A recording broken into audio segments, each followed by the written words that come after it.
Resourceful Designer, episode 145, Three-Tiered Pricing Strategy.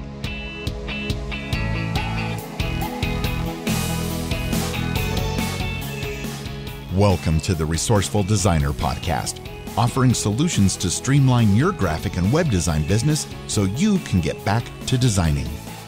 And now, your host. When it comes to growing things, his thumb is definitely not green. Mark Dickout.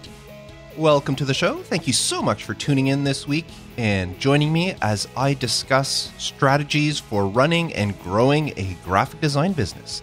In this week's episode, I'm going to discuss an innovative pricing strategy that you may want to try out. I'm also going to share a tip of the week for warming up your cold calls. And I'm going to finish by answering Christopher's question about the discovery phase when it comes to website design. Now, before I go any further, I want to remind you that time is running out if you want to become a founding member of the Resourceful Designer community.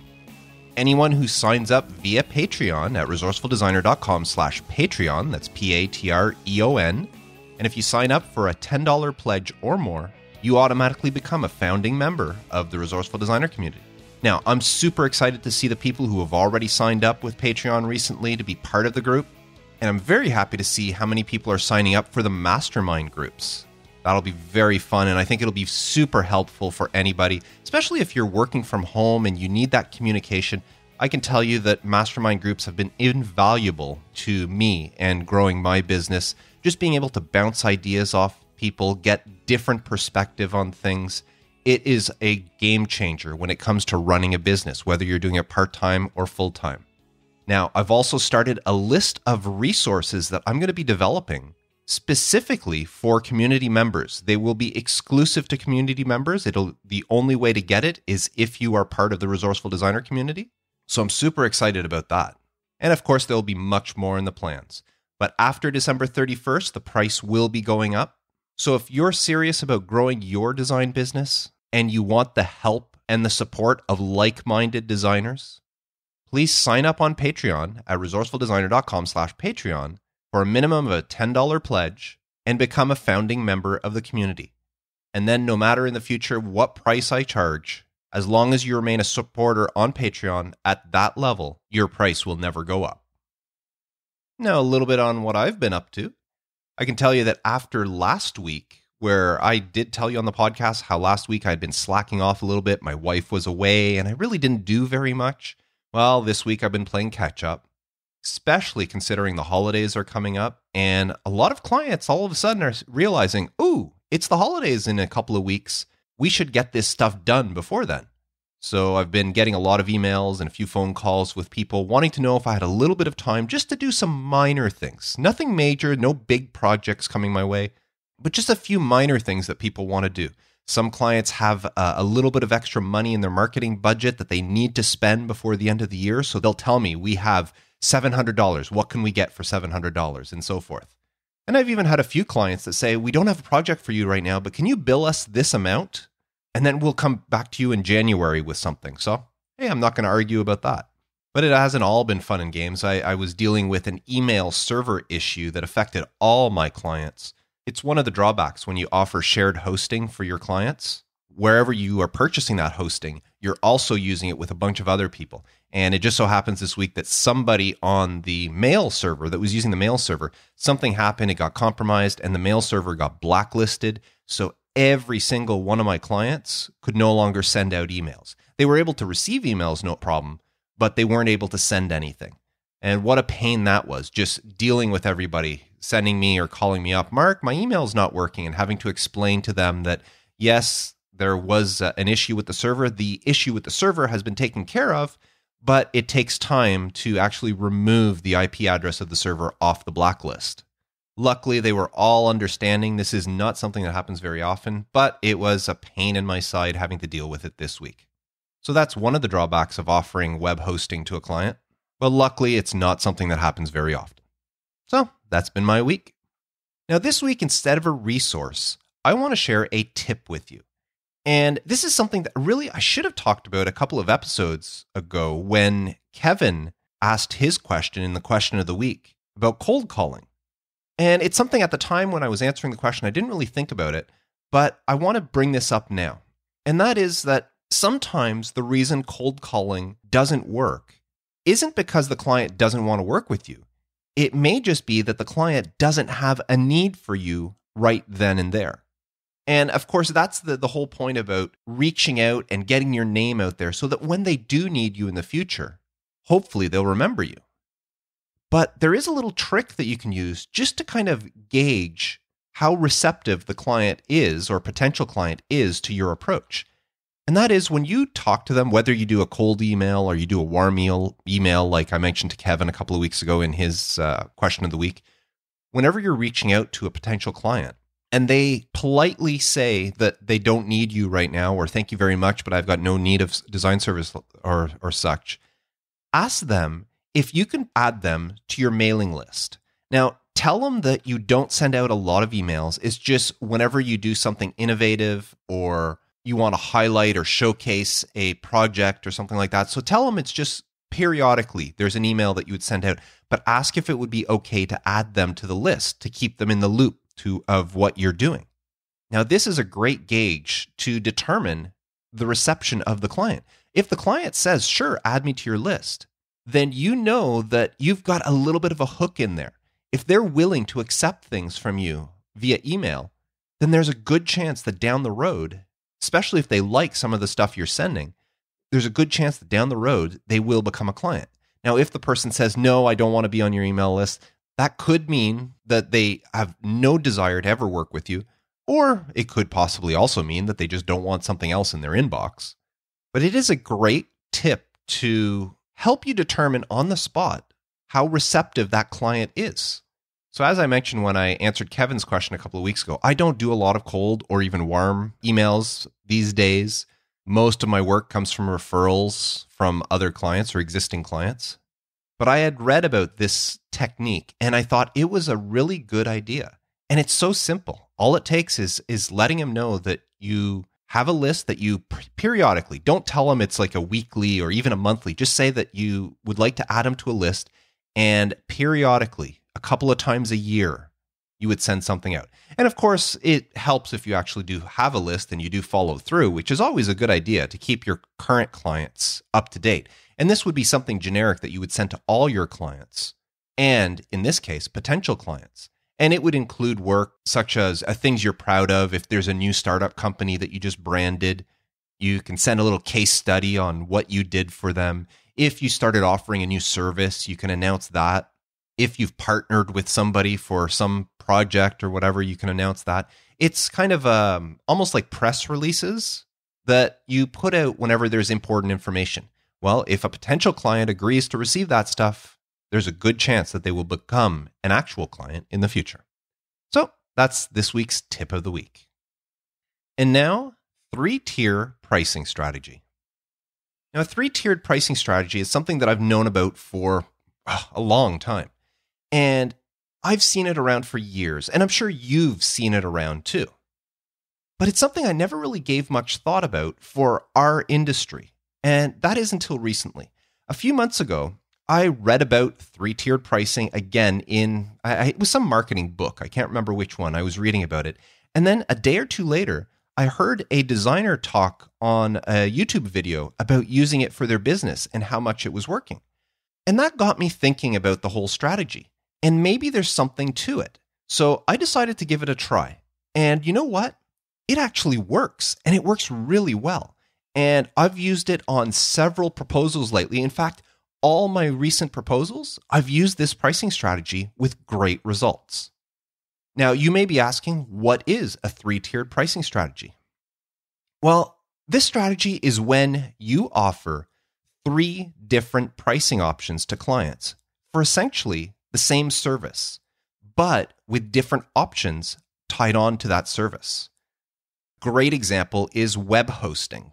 If you visit any web hosting company out there, you will see some form of 3-tiered pricing strategy. Now, just to let you know, when I say 3-tiered, sometimes it's 2, sometimes it's 4, sometimes it's 5, but 3-tier is the general basis for the whole strategy. So that's why I'm talking about 3-tiered pricing strategy. So when it comes to web hosting, for example, You might visit a web hosting company and see that they offer 3 different hosting packages.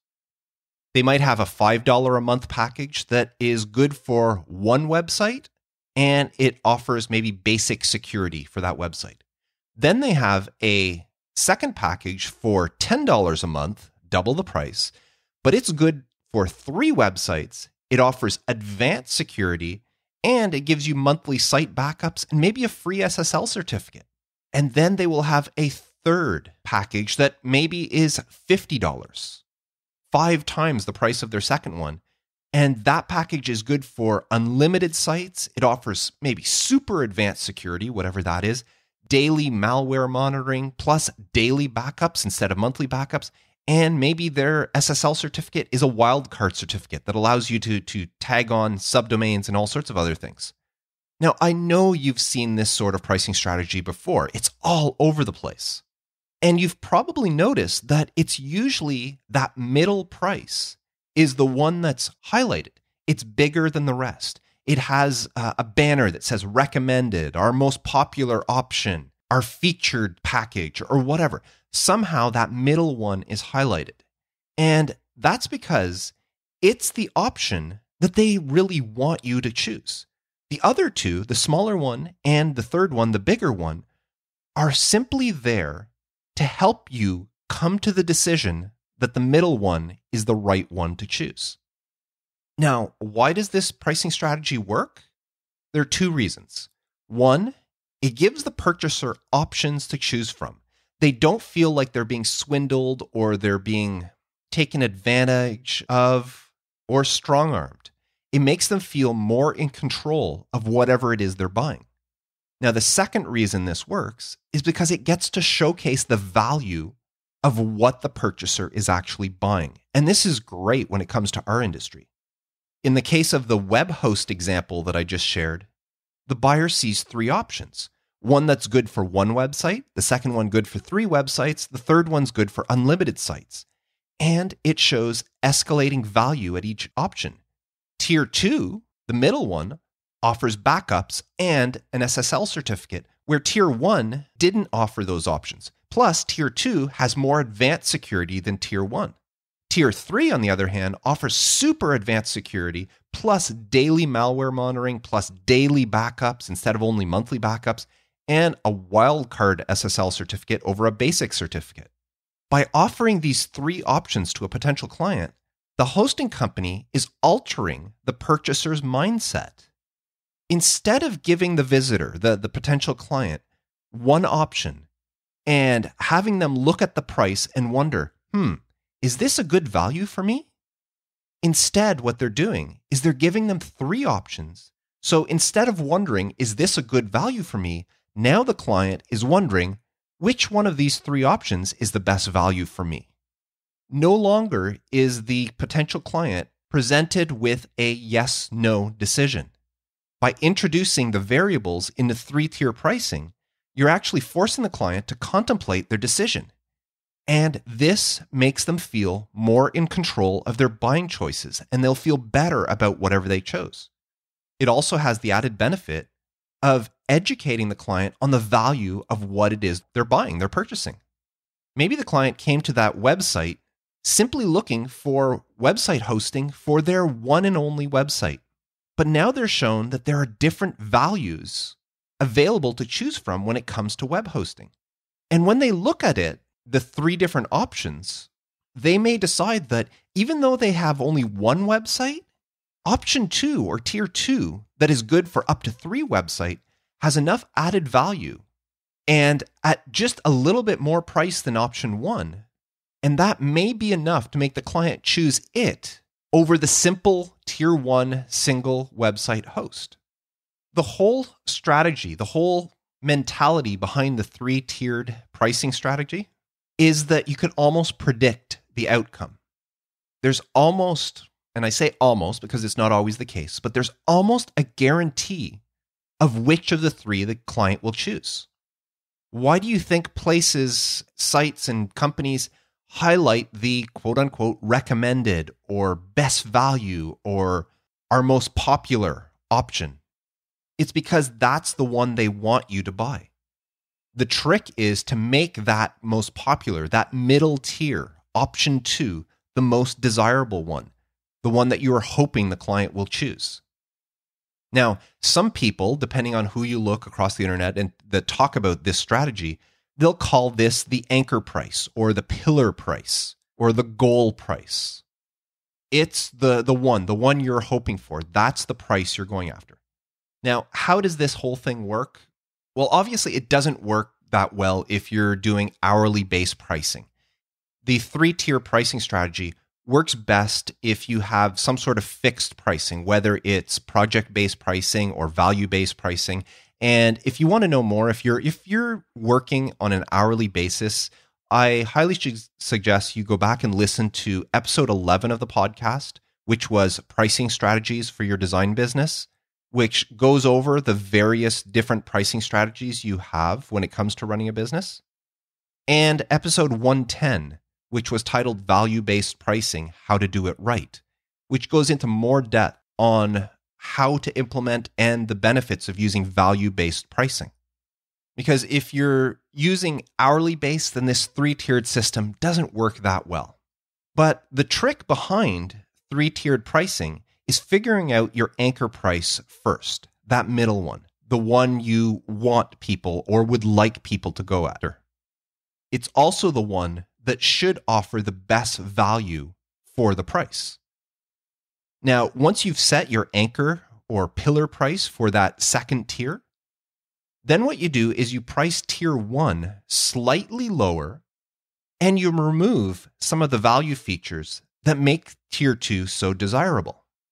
The point is to make the prices of tier 1 and tier 2 close enough so that the client looks at the two and decides that, tier 2 is really worth the extra cost. Now for tier 3, the third option, you set that price significantly higher and offer a bunch more value, but oftentimes it's the type of value that a client can actually do without. It's not necessarily something they need. It would be really nice, but sometimes the higher price and much higher price just doesn't justify it. And that's okay.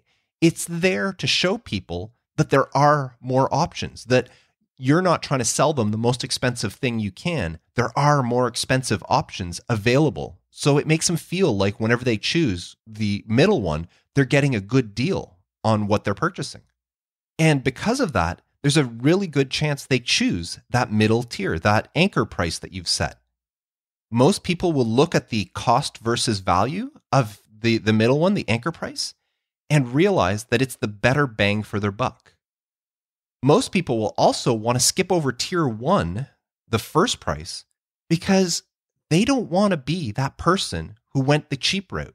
It's almost like a prestige thing. You don't want to be the cheapo that bought the first one. If it's only a couple of dollars more or it's only a little bit more for the second one, might as well go for that. Not to mention you get all this extra benefit to it. And then again, tier 3 is there to show the client that there are more expensive options. And by showing them that, it makes them feel good that they're getting a good deal by not having to spend that much on something. Think of this in the mindset of car manufacturers. Most cars on the road, when you go buy them, you are given the option of the base model, then there's the standard model, and then there's the luxury model. Now, I know some vehicles have more than that, but generally that's the way cars work. You've got the base model, the standard model, and the luxury model. Well, which model do you think sells the most? It's the standard model. Sure, the base model vehicle will get people from point A to point B just fine. But for just a little bit extra money to get the standard model, you get all those extra bells and whistles. And those perks are usually enough to get people to choose the standard model over the base one. Because the base model, that's all it is. It's a base model. It's made to drive from point A or point B. There's actually no benefits. There's no luxuries in the vehicle. So for a little bit extra, you can get the standard model. And that's the 3-tier pricing strategy at its best. Now, they have the third tier, which is the luxury option. The vehicle that has the leather seats and the mahogany dashboard, and it is so prestigious. It has so many really cool features. Like, I don't know, it has a heating pad for your drink holder and that to keep your coffee warm and who knows what else. But when it comes to purchasing, not many clients will choose that third tier, the luxury option. And the same goes for any other business, the web hosting, or if you apply this to your design business, not many people will choose tier 3. Now, let me tell you, if you do implement this pricing strategy and a client does want tier 3, embrace them. That is a client you want to have, a client that's willing to spend the money. Latch onto them and hold on to them. But in all honesty, very few people will go for that third price. Now, keep in mind that even though your anchor price is tier 2, you don't want to underprice tier 1. Make sure that if the client does choose that option, you're not losing money on it. You still should be providing value for the price being charged.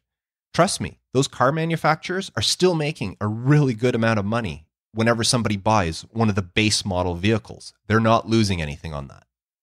So how do you implement a 3-tier pricing strategy for your design business? Well, let's look at 2 examples. I'll look at website and I'll look at logo design, just to give you an idea. But the same principle can be applied to any design project, whether you're working on an app, whether you're working on a brochure, whether you're working on a car wrap, a trade show booth, whatever. You can use the same principle, but I'll use a website and a logo design as 2 different examples here. So when quoting on a website design, you may want to try something like this. And I'm just going to throw out arbitrary numbers here just to give you an example. Some people say, wow, I can never charge that much for a website. And some people are going to say, wow, I'll never do a website for that little. These are just random numbers I'm throwing out to illustrate how the process works. So tier 1 on a website, you might say for $1,500, so $1,500, you will design a website for the client based on the content and the material that the client provides to you, and you will install that website on whatever web server hosting that they choose. Once the website launches, then you are done. The client is then responsible for all maintenance and upkeep of the website after its launch. So that's tier 1. Now, tier 2, for $3,000 plus, say maybe $600 a year for maintenance, so $3,600 as opposed to $1,500, you will design a website, but you will also have all the provided content that the client gives you edited by a professional copywriter. And the reason for this is to provide maximum SEO impact for visitors to the site. They will optimize the text so that it is great for SEO, for search engines, but it is also geared for the human visitors reading to be more enticing for them. On top of that, you will also submit their website to Google and whatever other directories are out there for faster indexing to get them on the charts faster. And because you are including maintenance, on a monthly basis, you will include the updates, you will handle the updates, you will do the maintenance, you will do backups of the website, and you will handle site security. So that would be tier 2 for $3,000 plus $600 a year for maintenance. So $3,600 initial investment and then $600 a year after that.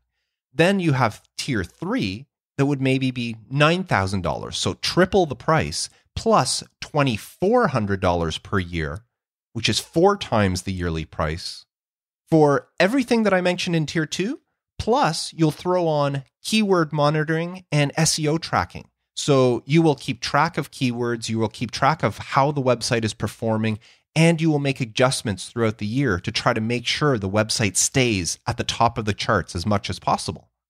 So those are 3 different tiers you may want to try with websites. And the idea here is to show the client how much value you bring by partnering with them. If all they want is a website, you're happy to simply design a website for them. $1,500, here's your website, you install it, thank you very much, and you're on your way. But if they want a partner that has their best interest in mind, someone who will make sure their website keeps performing optimally and helps their business grow, then for a little bit of extra money, you can do that for them as well. And when it comes to it, the client will look and say, well, $1,500, I'll get a really nice website, but then I have to take care of it. I have to make sure nothing happens to it. I have to make sure it's always secure and remember to do all this stuff. Or I could pay a little bit extra, have all that taken care of it for me, plus get a professional copywriter to rewrite everything for the website. That extra little bit of money invested all of a sudden seems like a great value to the client. Now again, tier 3, which is triple the price, and it's offering keyword monitoring and SEO tracking. And you could even say, like, here's a service we offer, but maybe you're not ready for that. Let the client know that there is more that you could be doing for them, but you can almost encourage them not to go with that one. Tell them that, this is maybe something that you're not ready for. And it gives them an idea that there could be more, but man, that tier 2 price at $3,000 plus $600 per year, that sounds pretty good right now. So that's one way to do it with website. Now, when it comes to something like logo design or any other thing, you can say tier 1. I'll design a logo for $750. I'll provide it to you in color and black and white in whatever necessary file formats you need. And that's it. $750, you design a logo for them and hand it to them, and then they do whatever they want. Or double the price, $1,500. Yes, you'll design a logo, you provide it in color, black and white in all the file format, but you'll also supply them with a style guide showing how to strategically use the logo in order to build a more cohesive brand across their entire company. This style guide, you explain to them, will help the company create a positive brand recognition strategy as a foundation to help build their business upon. Now the client is looking, it's like $750, you will hand over a logo, or for $1,500, I'll design a logo, but I'll also show you how to implement everything with this style guide that'll make sure that your logo is used properly so that no matter what part of your business is seen, it'll be recognizable and viewed in a favorable way or manner. And then you can do tier 3, which say $5,000, which is the same thing as tier 2, but with tier 3, I'll throw in a full day in-person strategy workshop where I will go into your place of business and explain the new brand to all your employees, teaching the company's staff the proper use of the new brand in order to achieve the brand synergy throughout all levels. And I'm talking everybody from part-time employees all the way up to top management. It would be kind of a full day training session on how to implement this brand company-wide. So those would be 3 different tiers you can do with a logo design. And when you look at them, you can see the number 2 is actually the best value for the dollar spent. They can get a simple logo that you say, here's the logo, here it is, have fun with it. Or you can say, here's a logo, here's how to use it for your business to succeed. Here's a style guide. And then the 3rd tier, basically all you're going to do is present the style guide in person. And the company will probably realize that, yeah, I can come in and talk to them, do a full day seminar to all their employees, which means all their employees during that time are losing, they're losing production from their employees while they're sitting in on this seminar. And most of the stuff being taught, they can read in the style guide. So why would the company want to pay $5,000 to lose production while their staff is sitting in a seminar when they can get this style guide and just make sure that individually all their staff read the style guide? So all of a sudden, tier 2 looks a lot more impressive to them. And the whole point here is to illustrate the value the client receives by working with you, showing the different tiers, the different levels that you can perform so that they realize that whatever they're paying for, they're getting what they deserve. When it comes to something like logo, they should be hiring you for more than just the logo design.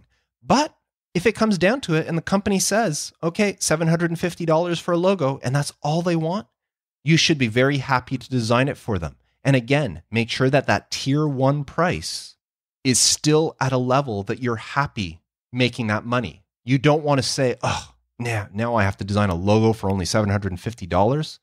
No, you should be happy that you're getting to design a logo for $750 because that price is a price that you should not be losing money at. It should still be a good price that you're making a profit off of. This whole thing is a case of Goldilocks and the 3 bears. Except instead of Goldilocks going to the first bed that's too soft, the second bed that's too hard, and the third bed that's just right, she happens to go to the bed that's just right second then checks out the third bed just to make sure and realizes it's too hard and goes back to the second bed because that's the one she wants to sleep in. So that's the whole principle behind a 3-tier pricing strategy. And I hope you can see the value in implementing this strategy for your business. Now, let me tell you, I've started doing this several months ago, and I can tell you that for the last dozen proposals that I sent out using this strategy, out of the 12, I had 3 people decide not to hire me, or I have not yet heard back. I've had 9 that did, and out of those 9, only one of them chose tier 1. The other 8 who originally came to me asking for what tier 1 was, that's what they originally came to me for, whether it was a brochure, a website, a logo. They came to me asking for the service that I provided or the quote I provided for tier 1. 8 out of the 12 people that I sent out this proposal decided to go with tier 2 after seeing the value that was brought to it. Now, out of those 8 that chose tier 2, I can say that one of them was actually ready to choose the tier 3 for the website, but I actually convinced them after further review that I don't believe that was the right option for them. I just wanted to show them what was available, but they're not at that level yet. So I told them, why don't we go with tier 2? So I actually convinced somebody not to spend as much money with me. And I told them that, in the future, if things progress, we can always review this service in the future and do it at that point. And you know what? That client appreciated my honesty with them so much that they've already referred me to other people, and I haven't even started working on their project yet. So this system really works. And I can tell you that after just a few months of using it, I'm going to be using this going forward. It's almost a no-brainer. You give somebody 3 options. An option of basically the bare bones, what they asked for. Then you present an option that is what they asked for with some extra value or a lot of extra value at not so much extra price. And then you provide them with, hey, this is another possibility if you really want to spend a lot of money, but have a look at option 2. I think that's the best one for you. So I really think this is a strategy that you may want to consider for your business. Now, once again, if you just do everything by the hour, it's pretty hard to do this sort of thing. Maybe there's some way to do it, but I think this works really well if you're doing some sort of fixed pricing or project-based pricing or value-based pricing. So give it a try. Now, I would love to know if this is a strategy that you're already using, or if after listening to this, let me know if you are going to try using this 3-tier pricing strategy. Please leave me a comment on this episode. Visit resourcefuldesigner.com/episode 145 and let me know. And now, this week's question of the week. This week's question comes from Christopher. Christopher wrote, on several episodes, you mentioned the discovery phase, where you ask questions and do research on your potential client. Can you elaborate on what kind of research and the type of questions to ask? As I only do web design and not logo graphical design, I would appreciate a focus on websites. Well, thank you very much for that question, Christopher. Now, even though you say you want me to focus more on website, I can tell you that a lot of the questions are very similar regardless of the project, whether it's a logo or graphical design, as you put it, or for web design, or whatever. A lot of the questions are very similar. In fact, if you go back and listen to episode 15 of the podcast, resourcefuldesigner.com/episode 15, which was titled 50 Questions to Ask Before Every New Design Project, I broke down the questions into 5 different categories. Those categories were questions about the company hiring you for a design project, questions about the company's target audience, questions about the company's brand, questions about the company's design preferences, and questions about the design project's scale, timeframe, and budget. So I highly suggest you go back and check out that episode. I can tell you that that episode is my most popular episode of the podcast. Even though it was episode 15 and it was published way at the beginning, I'm at episode 145 now, so it was published several years ago, it is still downloaded almost on a daily basis. But just to answer your question here, Christopher, some of the questions I'll ask are, first of all, if it's a startup company, I will ask them to see their business plan. I want to read their business plan to see why they're doing this and everything. And most companies are very happy to supply a copy of their business plan. Now, if it's an existing company, they might not have their business plan available or that, but you can ask for their mission statement. You can also ask for their positioning statement. Positioning statement is more what they view their clients, how they think their clients are viewing them, or how their clients are viewing them. And then I'll go in to ask questions like, first of all, why was the company formed? Sometimes that can make a big impact on the design we choose, is why the company was formed in the first place. Was it originally a family-owned company? Was it a group of college friends that got together? Was it an acquisition or a break-off from another company? Why was the company formed? Another great question is, how has the company changed since it formed? If it's an existing company that was originally started up for one reason, is that still the reason why that company's in business, or has things changed over time? I always ask a company, whether it's a startup or an existing company, what do they envision the company to be like in 5 years, 10 years, 15 years? Because I want to know what direction. Do they have an idea? If they're doing one thing now, what do they envision the company being in 5 years or 10 years? If they're in the tech industry, that can make a huge impact on the design you're doing, because you don't want something to be outdated really quick. So if it's a company doing one thing now, you ask them 5 years from now, do you think you're still going to be doing the same thing? Or do you think you're going to be doing something different or expanding or what? So ask those sort of questions. Another great question is, when the company started, if this is again for an existing company, you can ask this of a startup as well, I guess. When the company is started, what did you think your clients would be like? Or who did you think your clients would be when you started? And then ask them, who have your clients actually turned out to be? You'd be surprised how many companies had an idea of who their ideal client would be when they started out, and then realize afterwards that the picture they had in mind of who their client would be turned out to be much different than who their client actually turned out to be. So those are good things to know, what they envisioned and what they actually turned out. Sometimes it's the same thing, but sometimes you'd be amazed where some companies might say, well, they envisioned the bulk of their clients to be middle-aged moms in their 30s or 40s, and only to find out that half of their clientele are men. And it's something they didn't anticipate at first. And speaking of clients, ask the company, what have they learned from their clients since starting the business? What sort of feedback have they got for their clients? What has their clients told them that has made them make changes in their business? That's the sort of thing that helps you determine how open the business is to change. And it could really impact what you do for a design. If it's a rebrand and you find out that they're not that open to change, then you might want to kind of rebrand, but stick with similar to what they had before. But if they're very open to change and they say, well, they often get a lot of feedback and it's really influenced the way their business is, then maybe you can do a completely different rebrand with a completely different look from before. Now, those are just some of the questions. Now, you asked about the whole discovery phase. Some of the research I do, let's say for a website, I will look at the competition's website. So their direct competition, ask them who their competition is and look at those websites to see what they're like. I will also run the competition's website through some different sites and do some keyword analysis, find out what sort of keywords online are the competition ranking for. I will also do a look in related fields just to see what's there. For example, I did a website for a hearing aid clinic. They dispense hearing aids for people.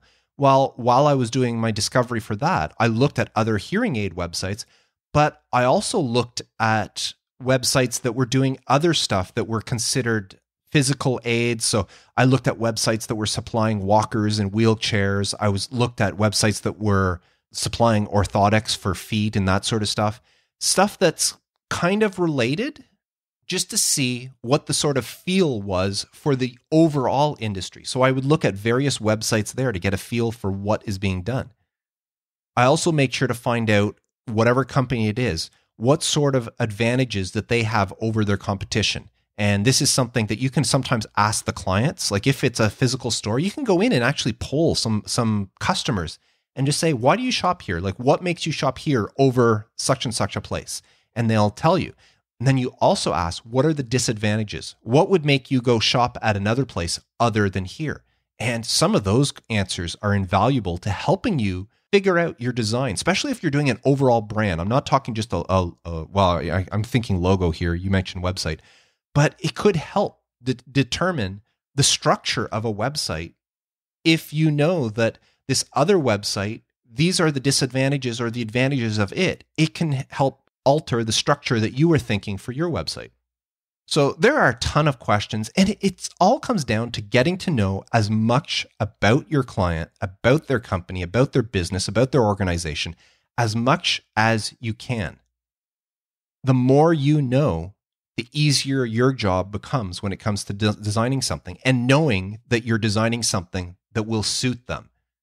And that's why so many of these Fiverr and 99 Design and all these other design crowded things, that's why they usually don't work, because the designers have no idea who the actual client is. They're only given a name and an industry and, okay, let me design something that might suit that industry. It might suit the industry, but it might not, or it usually doesn't suit the individual client.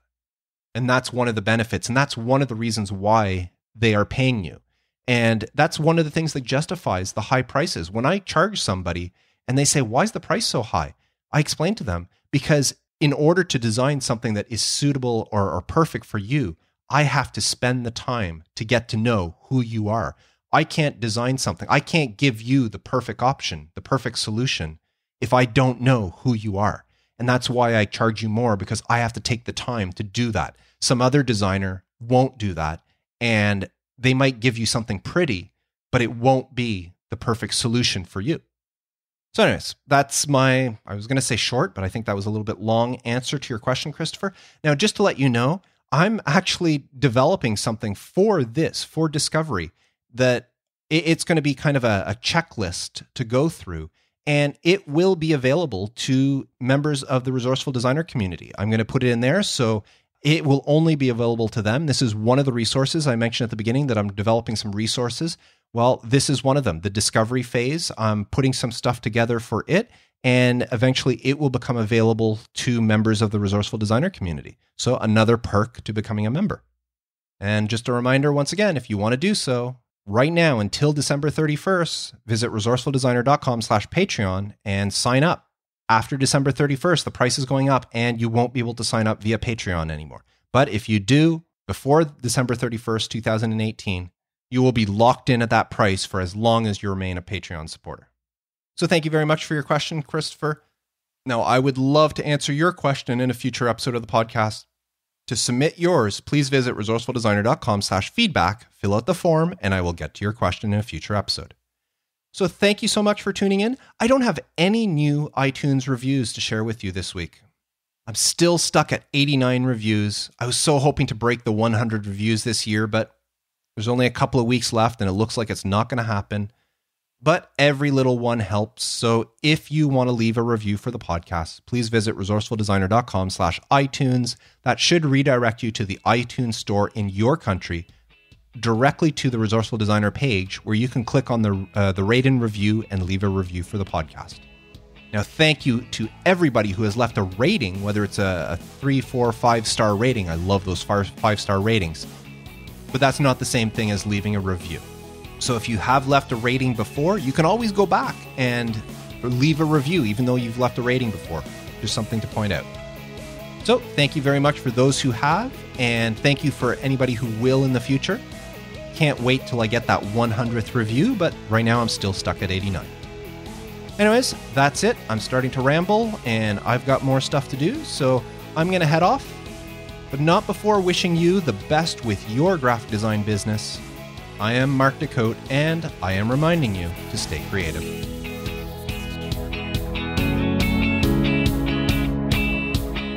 Thanks for listening to the Resourceful Designer Podcast at resourcefuldesigner.com.